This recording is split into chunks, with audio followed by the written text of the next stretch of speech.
लेखा आटू झाटू इहवा के बोली हट तनी दूर ना तमार दे हम गोली हट। तोरा लेखा आटू झाटू इहवा के बोली हट तनी दूर ना तमार दे हम गोली। सौ चोटे के होखे सोनार हमर जाति का हला रंगदार हई लोहार हई लोहार हई लोहार दे हम बीचे बीचे फार हई लोहार दे हम बीचे बीचे फार।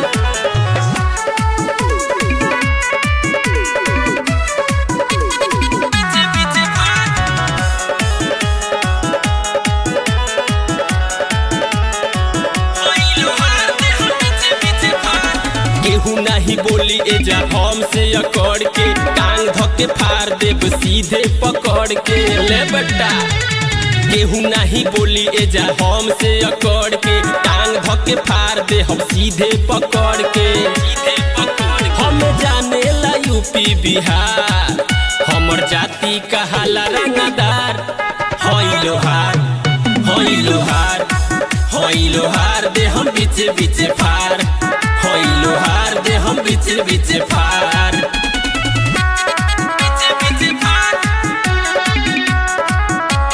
बीचे बीचे फार। म्यूजिक बाय बुलेट भाई। हई लोहार दे हम बीचे बीचे फार। चलती बा मुना मनोज के चली कुकर बतोर भले दाल हमर गली ले बेटा।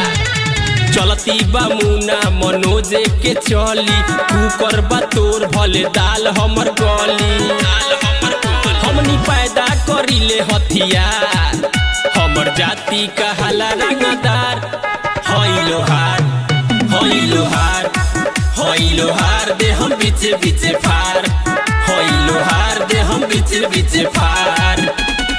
जय बिहार जय लोहार।